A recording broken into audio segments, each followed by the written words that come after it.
Are we ready for our next girl? I said, are we ready for our next girl? Okay, put your faggoty and trans hands together for Cam Girl! So, I've been trying to figure out how to start this movie for about 3 or 4 months now. I think at a certain point I realized that it would just start wherever I was when I finally got out of my own way and just sat down to edit it and make it. And that time is right now. Today is June 24th, 2024, and my name is Elaina Lorenzo Marino. Elaina is the name I chose, and Lorenzo is the name that was given to me. I love both names. I feel no reason to choose one. And I am making this right now because it was time to finally finish it, and I think the most recent instigator was seeing Ethel Cain in concert. I was able to see how she had created this beautiful community and beautiful world by sharing herself, her very, very specific interests, her very specific worldview, and her own world. And I realized that this film that I've been struggling to make for, again, 3 or 4 months needed that element of me at the center of it. I think it needed to be very much autobiographical. It needed to get rid of all the other pretense, and it needed to just be grounded in me and my own experience. So, yeah, on a certain level, it is, I guess, a synopsis of me so far, where I am right now, and an artist's statement. It needed to be grounded in something, and it's about clubbing, and it's about nightlife, and it's about how thinking about these things and doing these things kind of led me to where I am and kind of made a future path for me. So, yeah, this is that film. It is called Subculture, and it's for my mom.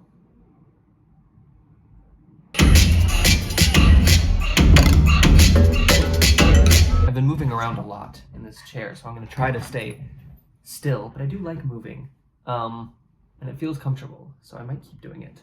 I was called a spaz a lot as a kid. I've always moved around. I've always felt the need to twitch or move or dance or something, so this is probably why I'm so drawn to clubs and drawn to environments where I'm allowed to move and be free. I am in LA, by the way. I am the very rare, aspiring filmmaker in Los Angeles. I do love this city a lot. I've been going here since I was a kid with family. I was always trying to move here. I lived in Long Beach from 2021 to 2023, so there was 2 years where I was living with some of my best friends, some of the people that I love and am closest with. I miss living with them. I still see them kind of often, and I miss Long Beach a lot, which is odd because when I lived there, I was always trying to get out. It was dry, it was boring, it was very cis, school sucked, etc., etc., etc.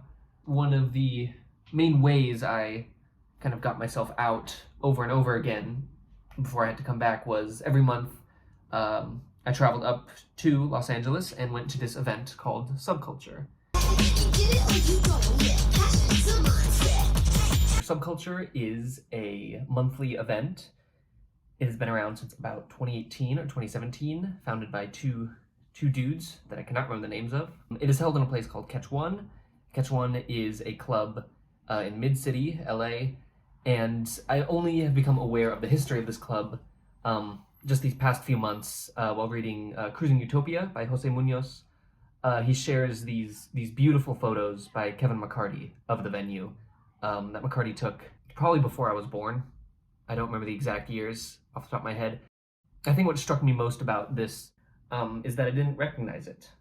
That this club I have been to, months and months and months of my life, and I did not recognize it. just 20, 30 years ago. So that was odd. I found out about it through my friends, and I fell in love instantly for reasons I will get into. But basically, I was just so in love that I would almost every month from 2021 to 2023 probably, I would take the metro from my Long Beach dorm and then my Long Beach apartment all the way up to USC, where all my friends were. And this metro ride would be anywhere from an hour and 45 minutes to 2.5, and I would take it gladly every time. I would, whether I was just coming off of work or I had a massive migraine, I would get on the train no matter how long I had to wait. It smells like cigarettes and body odor and weed, and it is absolutely wonderful, and I did not realize how much I loved this ritual of staring out the window, sometimes with a book, most of the time with music, and just letting myself be carried to this place that I loved very much.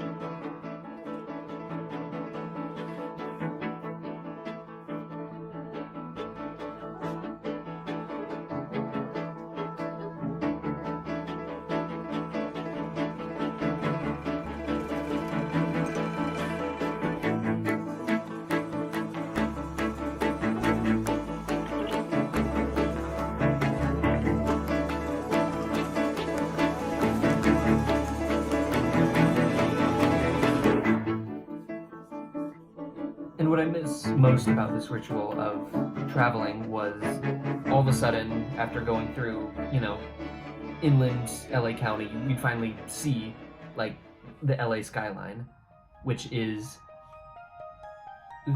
my favorite cityscape, my favorite sight, my favorite thing, my favorite encapsulation of something. If all my art could be an ode to something, it would be the LA skyline. I don't know what it is. It's probably nostalgia. It's memory, it's associations, and then seeing it later after we were done with Subculture and we'd be taking a lift to somebody's apartment, I'd see it again. My friend Jesse and I always talk about it. We share this just immense love for it. And when I'd see it at about 7 or 8 o'clock at night, I'd just be overwhelmed with this giddiness and this joyfulness as I thought of everything that I associated with it, which was this club and friends and partying and freedom and Los Angeles.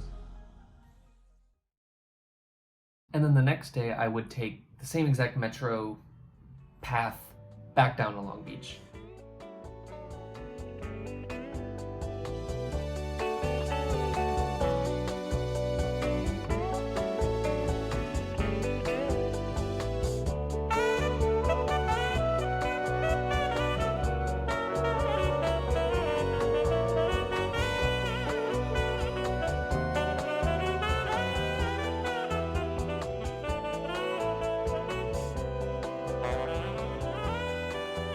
I'm including this kind of end of the journey video here because it's where it always ended in reality. This was always the last thing that happened during this ritual of traveling up to Los Angeles, and it was always the worst part.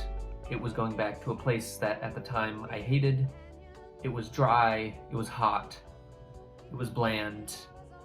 I had school the next day, and it was always the part that I dreaded most, dreaded more than the long trip up there, because I had nothing to look forward to until the next month. So, in reality, all of these trips to Subculture ended this way, but the film doesn't have to end this way. So I'm sort of getting it out of the way, in a way. So earlier I said that it was the friends who showed me this club, and the friend who did it, their name is Luke. Hello, Luke. I hope you're doing okay. We first met at a concert in 2019. It was a very quick sibling, friend, something connection, very quickly. And then it wasn't until 2 years later that they said, hey, I just found this new place. would you like to go?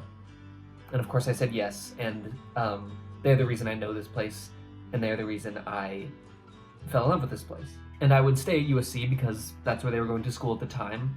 They had a small little apartment. They moved a couple times, but to me, who was still in a dorm in Long Beach, this apartment was very just beautiful. It was so full of life. It was so full of personality and them, and I just longed for that. It was the most luxurious thing in the world. It was adulthood. I thought this is what being an adult is like. And it was at Subculture where I first had the thought of, I'm an adult. Like, I've grown up. This is where I'm meant to be, and I've made it. And I was 20 years old, and I've changed a lot, and I still don't know if I'm an adult. I'm back in school, which feels like I'm a kid again, but it's nice, and bad, and weird, and strange. And I think with transitioning as well in the near future, it's going to be entering a second puberty, and I think I'm going to feel even more like a kid again, even as I'm becoming an adult.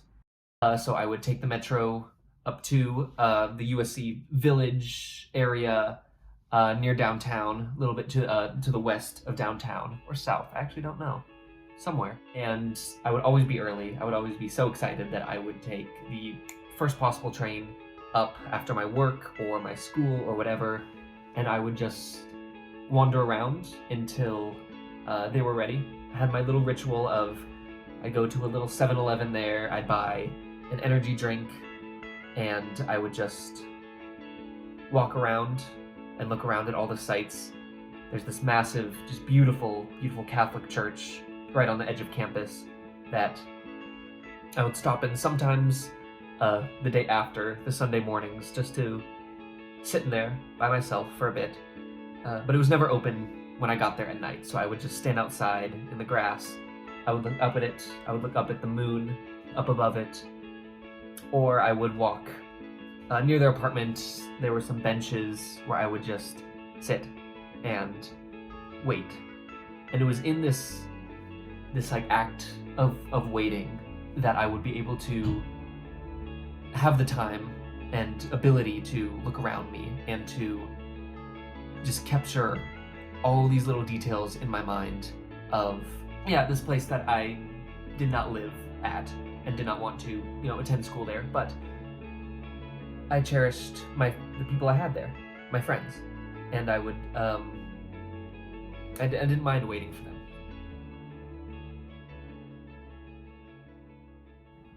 But then they would be ready, and we would hang out before we got, fully ready for going to Subculture. And I do cherish these moments with them the most, even more than when we would go to the club itself. We would go back to their apartment, and we would play these emulators on a tiny little projector of Super Monkey Ball, Wind Waker, etc. And this would be late at night, this would be early in the morning, this would be sometimes after the club. There was one moment where it was me, Luke, the aforementioned friend Jesse, and maybe 4 or 5 other people. At about 3 a.m., someone was making pancakes in the kitchen, and we were just all crammed on this couch, taking turns playing Legend of Zelda, Wind Waker. And it was in that beautiful little moment that I still think of so often, that I wished I had some sort of time machine or time travel or something, so I could show my little tiny 10-year-old self, who had no remote idea that they were trans or queer or gay or anything, but played a lot of Legend of Zelda in her little bedroom, and just be like, this is where you're going to be in about 15 years. You're going to be with other beautiful people. You're still going to be playing the same video games. You're still all going to have the same love for these video games. And you'll be the most you that you have been up to that point. And yeah. Yeah, they were the first person to show me the Grand Central Market, next to the Angel's Lift, which is Bunker Hill. That's right, which was a neighborhood, and it got wiped out for these giant corporations and corporate buildings.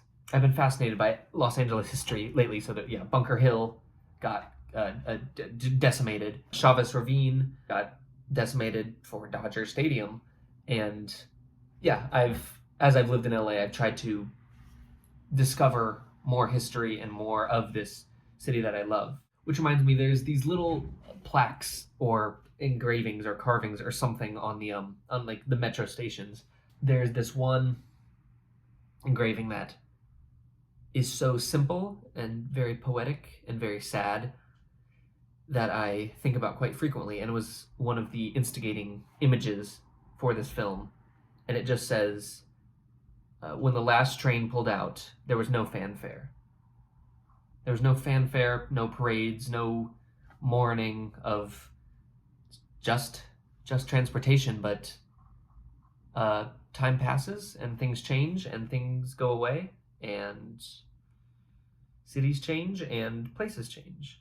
But I think all of this just gut-wrenching nostalgia and grieving for the past is just so beautifully encapsulated in these two sentences that is just a historical fact.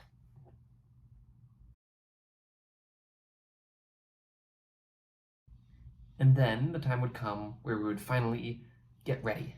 We would finally go to someone's apartment and do our makeup, get our clothes on, whatever we'd choose, whether it was the same as the previous night or something new.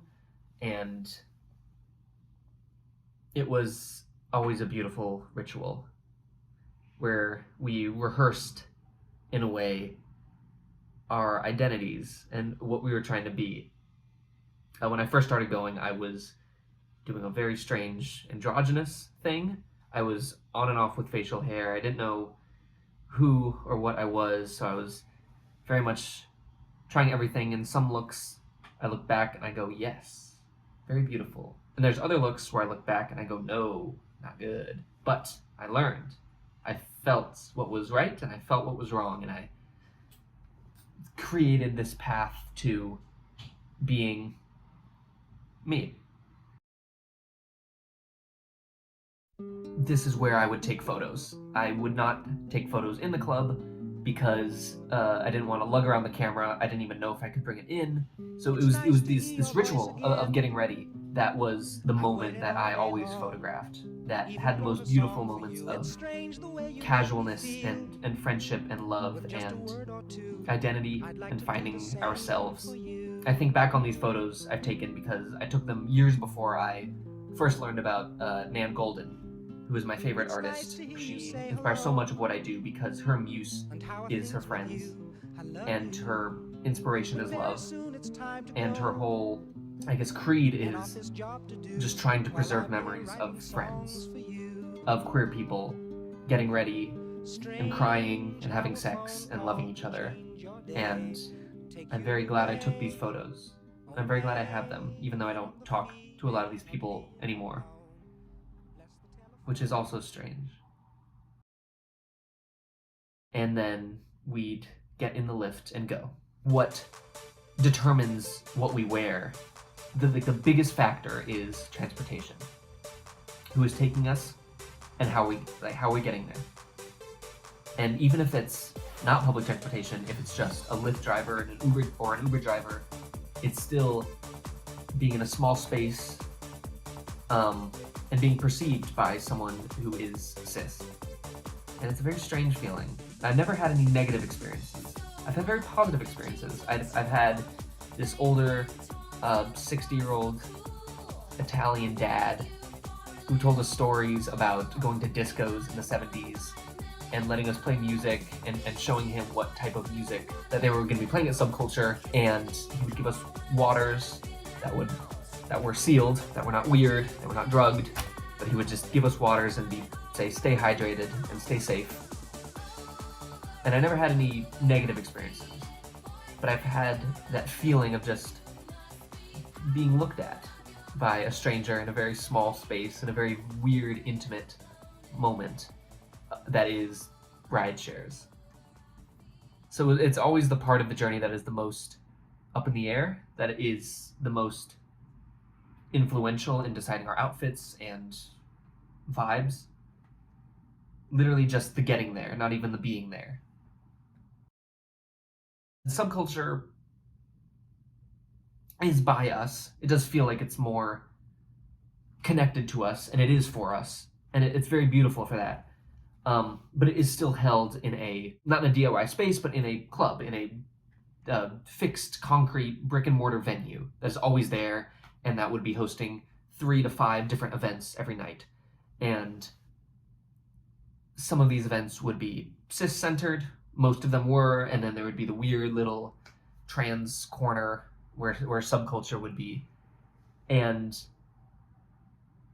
we felt safe, and we had this weird temporary haven in this cishet space. But there are still interactions that, reminded us of our temporality and our, I guess, position. There would be, the ride shares, and then there would be security. Security would be hit or miss. I mean, always cis people. But there would be moments where they would be aggressive, where they would grope, where they would instantly clock you, and, feel you up accordingly to what they perceived your anatomy to be. And there was only one time where it was very bad, and where everyone felt unsafe entering. And it was this very strange, sad kind of moment that this was kind of how, for a lot of people, this was their first entrance into this space, was this encounter. And it wasn't always that way. And it wasn't always that way after. But this one night, it was very much this illusion that we had of the space, and this notion we had of its beauty was shattered in some way. No, it was not always a negative experience, but moments like that stand out because the rest of it was so beautiful. And I'm realizing, at this time, that I have not truly talked about what subculture is/was, that I've talked about my friends, that I've talked about getting ready, that I've talked about going home, that I've talked about the city around it, but I haven't talked specifically about what this event was like, what Subculture, which is a monthly trans hyperpop event that goes from 9 to 2 a.m., what it was like. And I find it very difficult to do this because of how many memories I have and how many wild little blurry photos that I have as evidence. I think if I were to just talk about the stories of the night, that it would be 9 hours long, because I do remember much of it very vividly. I remember seeing popcorn ceilings and thinking I was home. I remember food. There's a little restaurant there where they'd have just fries, burgers, and things, and there'd be hot dogs outside. I remember just there's 3 different rooms in this place.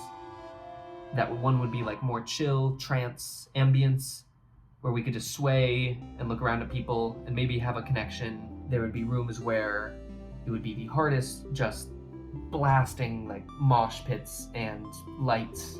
There was drag queens and DJs and celebrities and vapes and drinks and cigarettes outside and cigarette races and beautiful outfits and beautiful people, and this sensation that I was surrounded by people that I wanted to talk to every single day. I was surrounded by more people than I knew what to do with, because I wanted to talk to them all, because I wanted them to notice me and I wanted them to notice that I was noticing them. And just this feeling that I said earlier of being an adult. And I think what I meant by that, and what I felt in the moment, was that I had arrived somewhere, that I had found this place that was where I would want to stay for the rest of my life.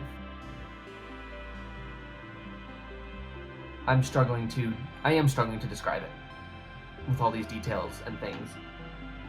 But I think this attempt to show what was inside the club, to show what it was like, I could not figure out how to show it besides saying you had to be there. I thought of one image that defines it for me, which is just a beautiful desert island in the middle of just this crystalline Pacific blue ocean. To me, that's what this club is. So we'd stay for a while, and then we'd leave. We'd stay up for longer wherever we were, not wanting the night to end, and then it would, and then we'd wake up, and maybe we'd get breakfast, or maybe for people like me who had to get on the bus back home, would just leave, before everyone else, and then we'd wait a month, and then we would do it again. If I can have one thing come across in this essay, vlog, film thing, it's my absolute love for this place. And I hope that even if all these details I've provided about it, and all these weird texts that I've brought in, even if they don't cohese into something, fully tangible, that you can still tell that I'm trying to build a portrait of some kind, a collage of love. And these days of Subculture are probably behind me. I don't know how long it's going to be around. Might be for a few more months, might be for years. We might all get wiped out tomorrow. I don't know. And now I am moving forward into something new, into something where I'm still cruising and searching and seeking what these clubs gave me, which was a sense of the future, a sense that there is something out there, that there are places to be, there are people to meet, that there are memories to be made, that there are these little vines to swing on, and that, like, with every day I'm reaching and just hoping there's something there. And it is that moment of free fall or floating where I've let go of one thing and I'm reaching out for another. I don't know if it's there. That I feel like is a very beautiful space, because every time I do that, I have this belief that there's something coming next, that there's some utopia or something. The biggest thing that helps me know that there's something there in the future, that gives me hope or delusion, is the people that I'm with, the people that I look at and text and hold and know that they will be there, and that we will find these places together, or we will make them. I did say at the very beginning that this was for my mom, who is one of the main reasons why I take photographs and videos of these nights, to let her know that I'm okay, that I'm happy, that I've found something, that I'm searching for something. And this movie is for her, but it is also for Jensen and Jesse and Morgan and Luke and Ao and Rachel. If one tiny little thing had been different in my life, I probably would not have met them. And I don't know where I'd be, but with them I do know where I'm going, or at least the fact that I am going somewhere.